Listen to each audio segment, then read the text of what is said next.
Good to be with you.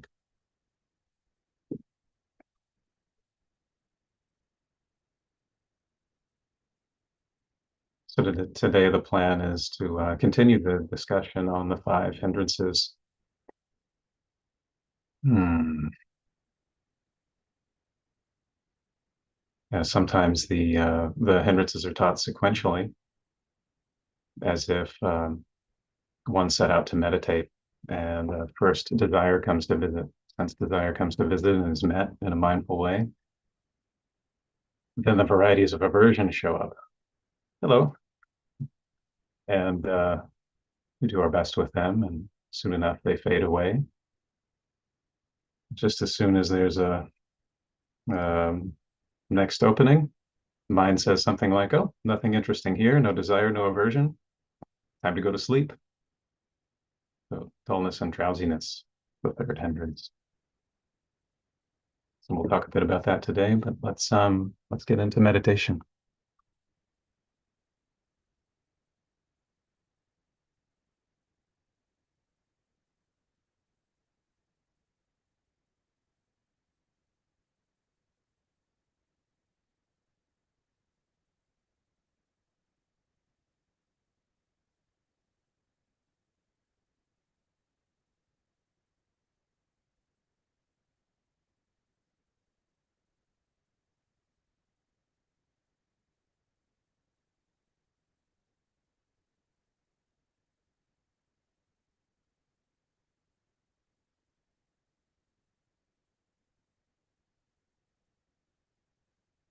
Let's settle in right where we are,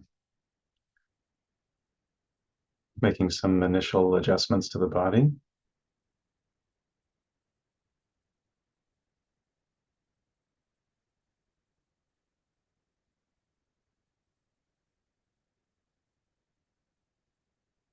Beginning by sensing into our support.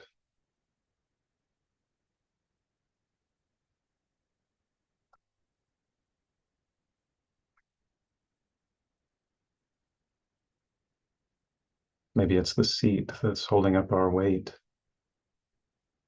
the weight of this body.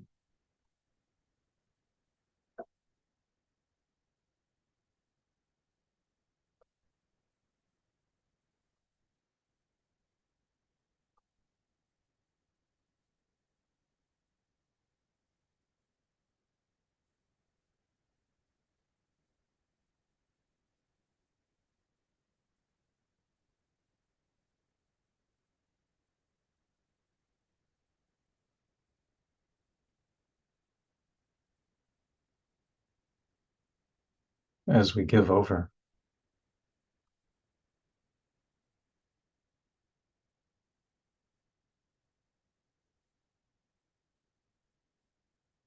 the tensions start to relax, the bracing, the holding up.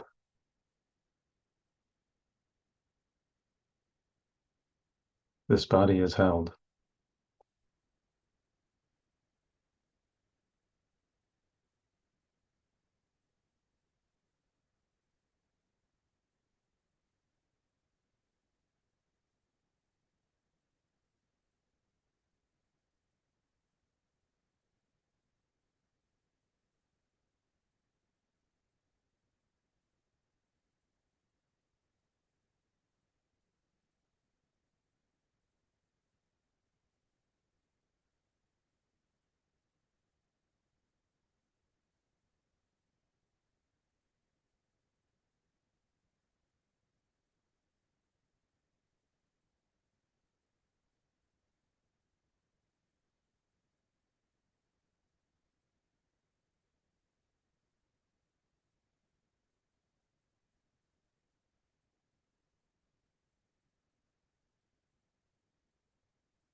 Now from a steadier base,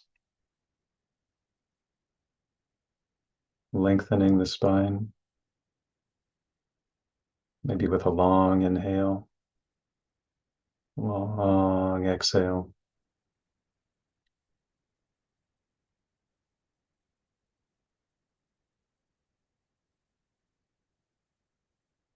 bringing some energy into the posture.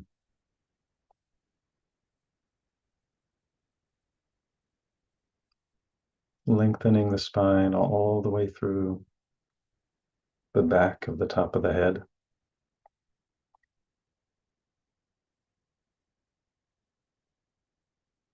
And then relaxing into that length.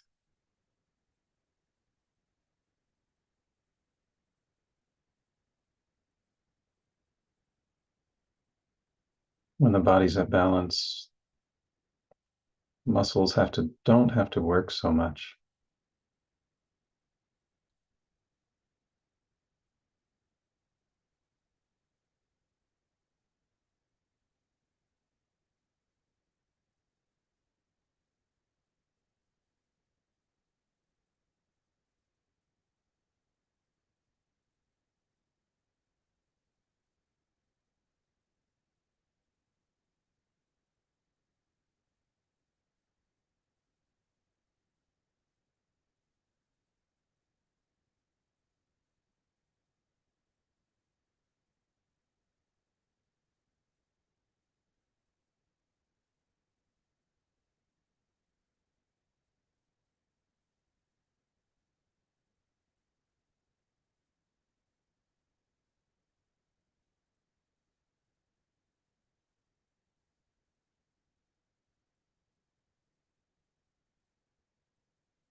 So establishing our presence here.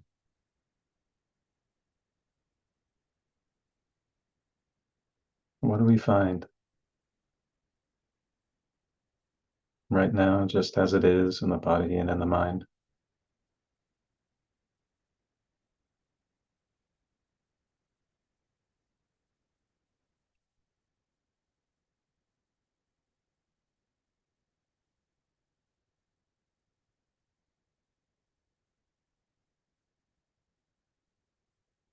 How's the clarity of attention,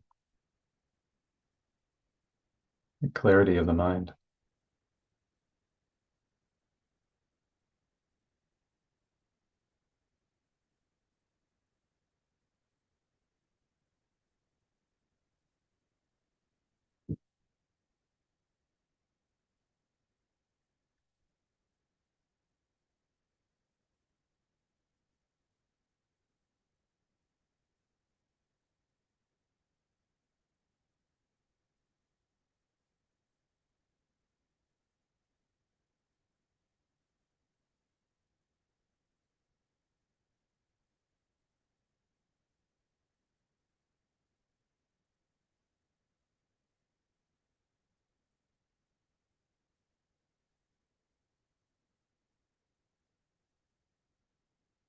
As we notice what's here, how's the clarity of the mind as we check in with the breathing, check in with the body,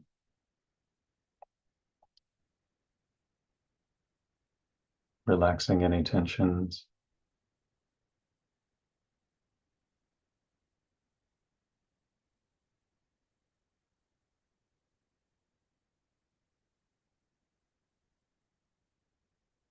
Just briefly checking in. Any emotion or mood in the background or the foreground.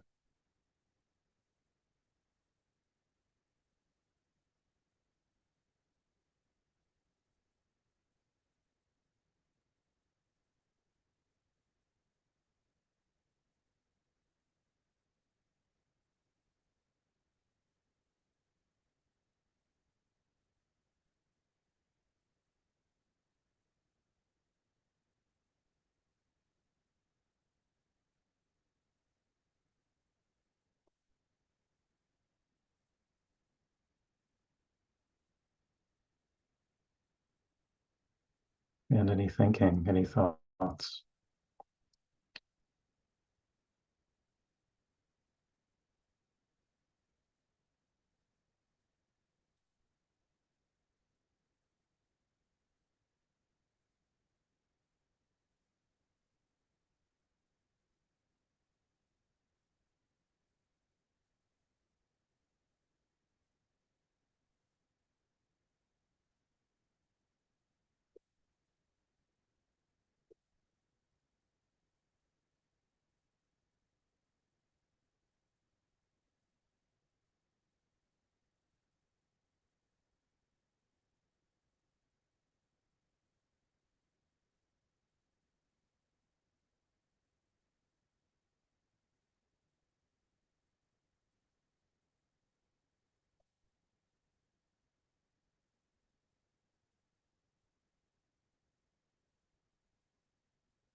Now thoroughly here,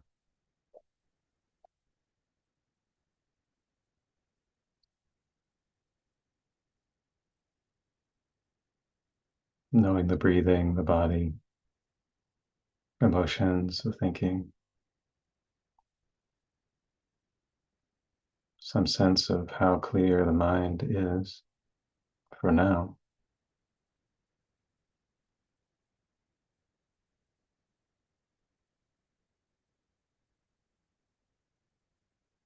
In what way can you sense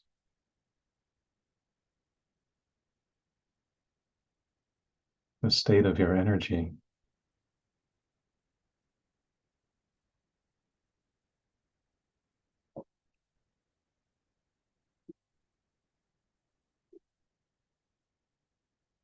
State of your energy, maybe it's up and buzzing.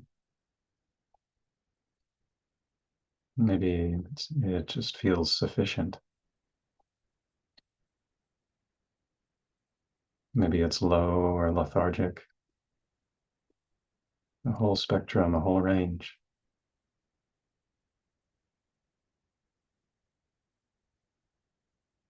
Let's spend some time. How's the energy now? How do we know?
Now you might find that the energy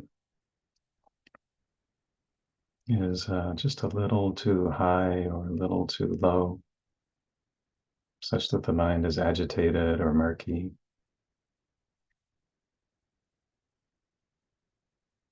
If the energy is too low, see if there's a way you can tune the energy, maybe applying even just 5% more energy or effort to the meditation and see what happens. Or if the energy is slightly too high and agitating,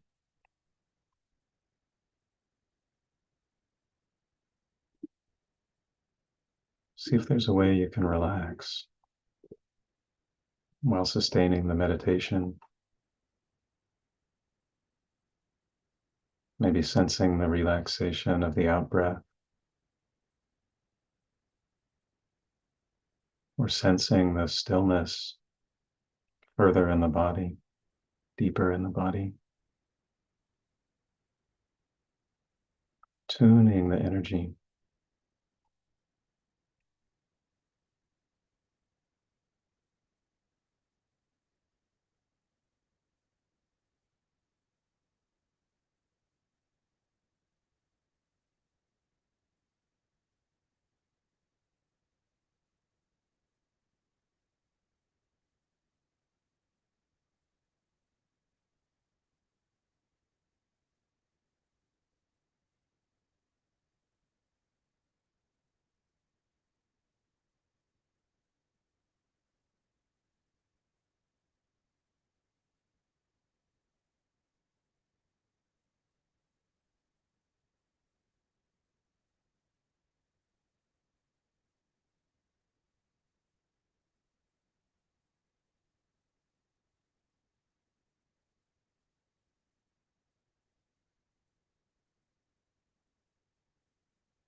with the energy just slightly tuned.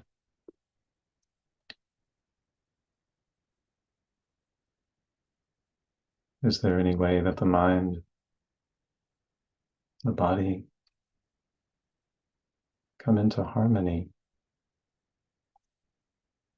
balance, clarity?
Attuning the energy. In this way, may a clarity, an inner harmony arise so that we can clearly know what's of true benefit for ourselves and for others and for the whole world.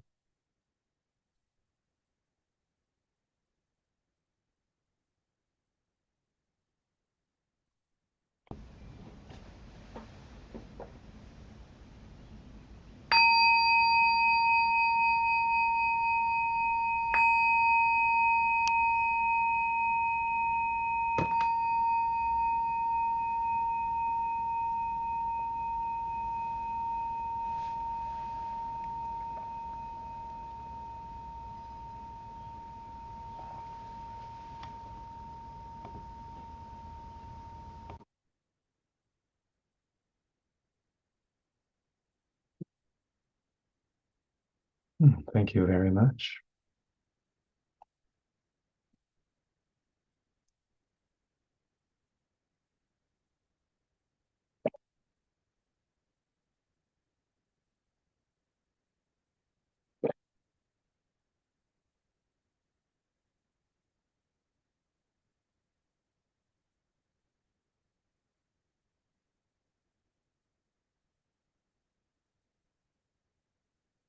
Hmm.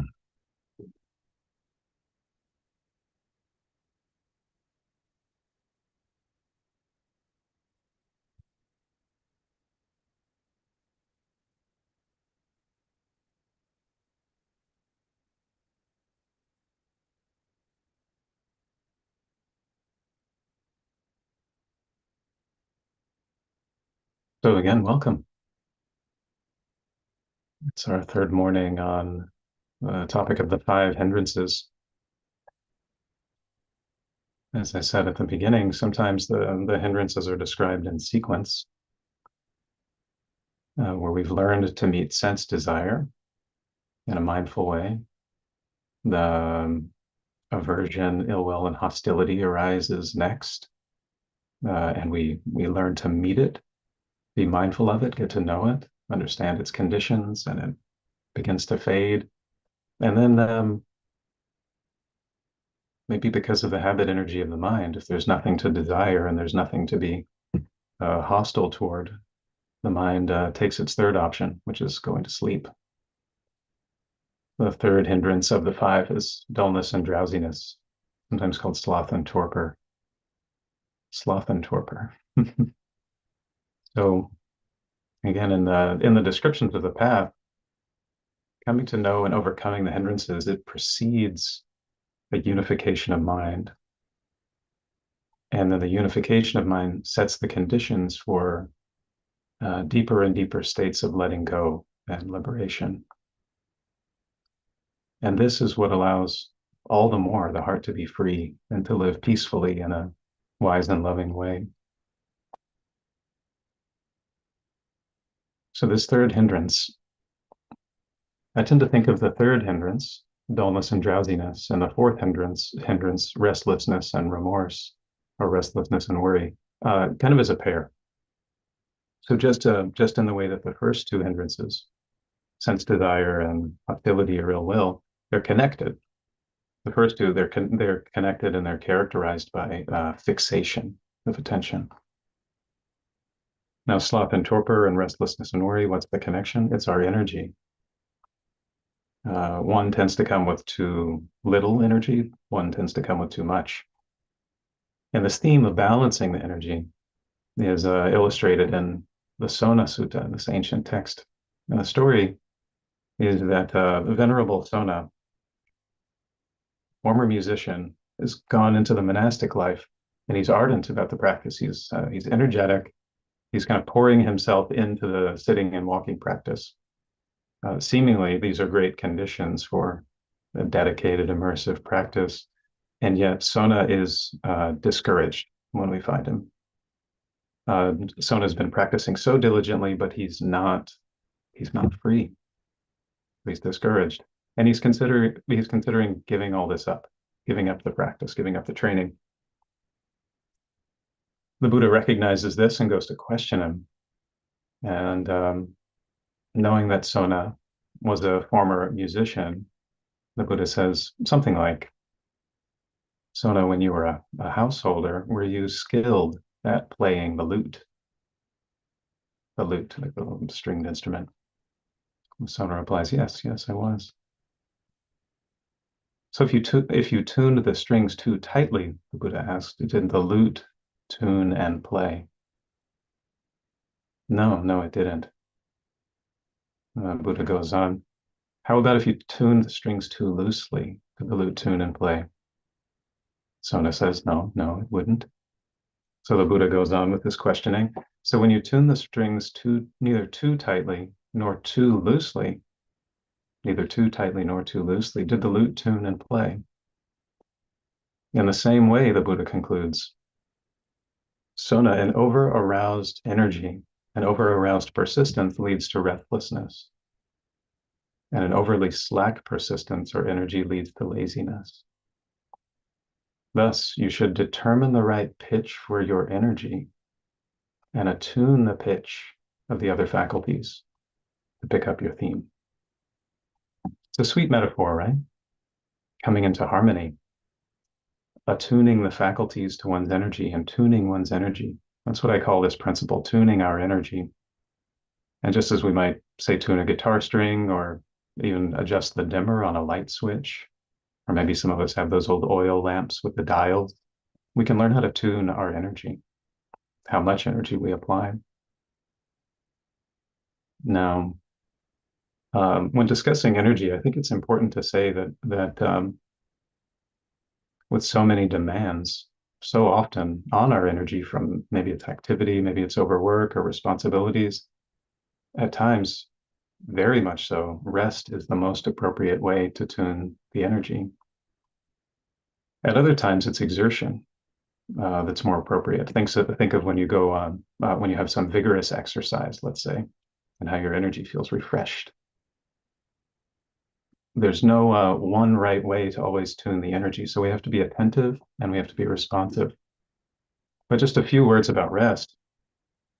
Often at the beginning of retreats here at Insight Retreat Center, on the first night, we encourage people to go to bed early and to nap on the first day. Sometimes when he's opening a retreat, Gil will say that so many are underslept that they actually need sleep more than they need meditation. So there's a time for rest. I think of the way we have this apple tree out here and next to the fence, and the way that in the spring the bloom and the leaf out comes, and in the summer these tiny fruits develop, and then in the fall they ripen and the leaves change color, and we get to harvest them before the leaves shed off the tree, and then the tree goes into its winter dormancy. It's part of the whole cycle.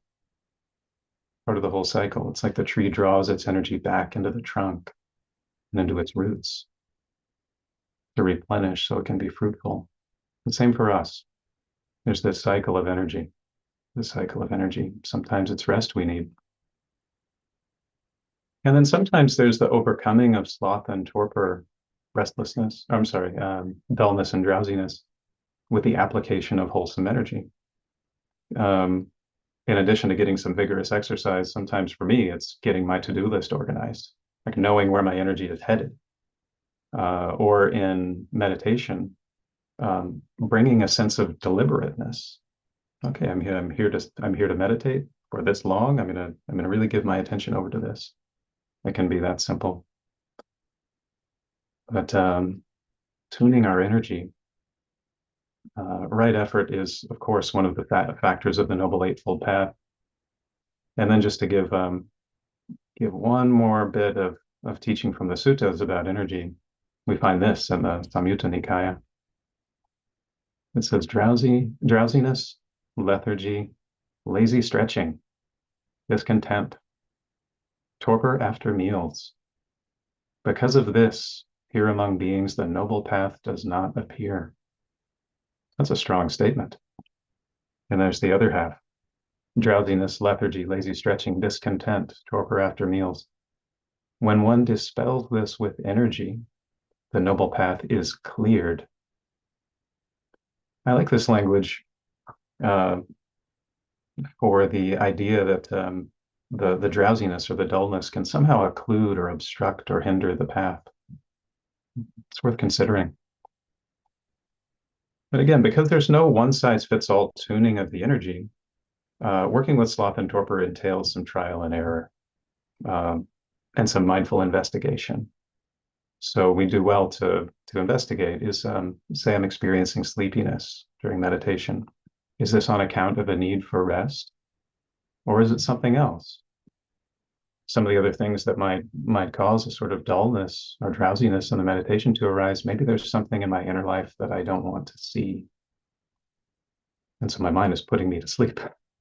So I don't look at it. Maybe there's an emotion underneath that sleepiness. It's worth posing the question in the meditation if you're noticing dullness.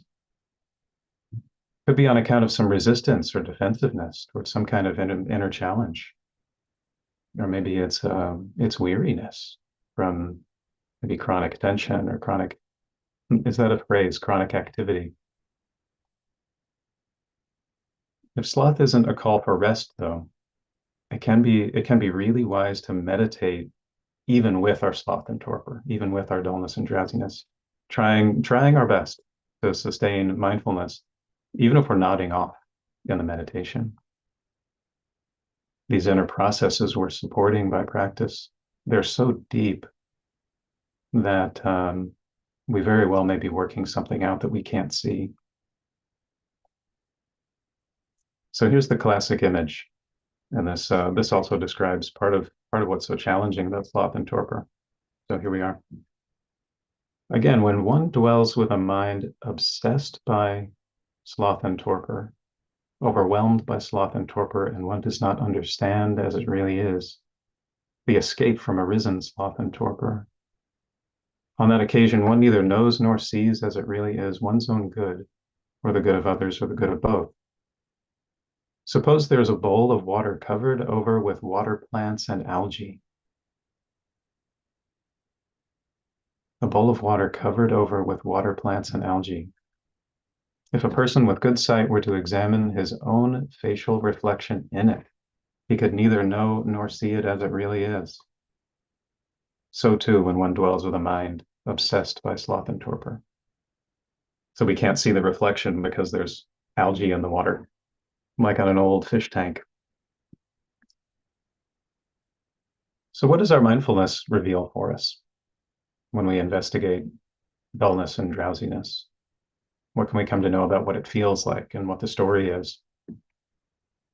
I wonder what language you would use. Here's a description from Bhante Gunaratana. He says that during meditation, it often happens that people struggle with greed and then ill will. Once these are overcome, there's a moment of peace, but then the mind falls asleep. Dullness and drowsiness come out of the fetter of ignorance.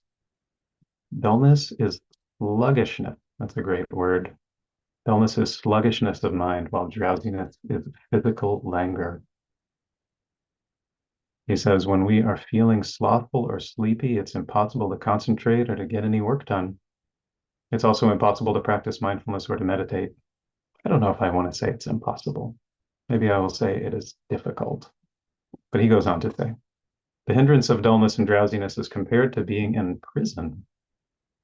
When you're in prison, you don't know what's happening outside of the walls. In the same way, when you allow the mind to sink into dullness, or your body into drowsiness, you don't know what's happening around you or within you. And then when we get more specific, what do we see with our mindfulness? What do we know with our mindfulness? And how do I know if this call for rest is wholesome or if it's the functioning of a hindrance? Maybe the difference is clarity of mind. Maybe one state involves craving or aversion and the other doesn't. Maybe. Does one set of states leave me feeling nourished, like getting good rest the way you feel nourished? or does it leave me feeling all the more depleted? It's worth having a look. But what about the breath? When sloth and torpor come, for me it gets slight until I'm right at the edge of sleep, and the breath, then I get a really deep breath. Sometimes my ears will even still be functioning. I'll be in meditation. I'll be right on that edge of sleep, and here comes this really big breath. Oh, there I go. What about in the body? Maybe something like a cozy numbness or sensations of heaviness.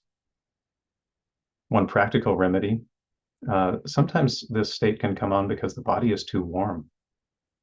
I remember in the early hours in the cold meditation hall at Tassajara when I was there, I kept falling asleep. And the teacher advised me to take off one of my underlayers. I was getting too warm. It worked. Emotions. If sloth and torpor has persisted for a good while, you might ask yourself, is there any emotion underneath? Or further reflection, if you weren't feeling drowsy, what would you be experiencing right now? So see if anything comes up. And then, of course, there's the story. Oh, I am so quite tired. Oh, I didn't sleep last night. I should really abandon this meditation thing and go to bed. Joseph Goldstein has this way of saying that it's important to take care here because sleepiness can masquerade with the voice of compassion, he says. I should really take it easy. Again, this takes some trial and error because sometimes that's true. We really need rest. But some of the wisdom, some of the art here is how to recognize if the take it easy message is coming from the need for rest or from sloth. And then the attention. Is it clouded? Is it occluded? Is it covered over? So one of the effects of this hindrance is that it can seem all but impossible to meditate. But my encouragement, hang in there. Hang in there. Maybe as a way to close, I'll mention that one of the things I've learned over time, working with the hindrances in meditation, is that there's something quite deep happening. There are currents of change that are happening through the practice that go beyond my subjective experience at any one time. For example, I might think the meditation is just a total wash. I'm too sleepy. Nothing good is happening here. But if I keep it up day after day, week after week, month after month, over time, the heart is still growing steady, growing open, and growing in the Dharma. So hang in there, and get to know dullness and drowsiness with mindfulness. I'll see you back tomorrow for the fourth hindrance. Take good care.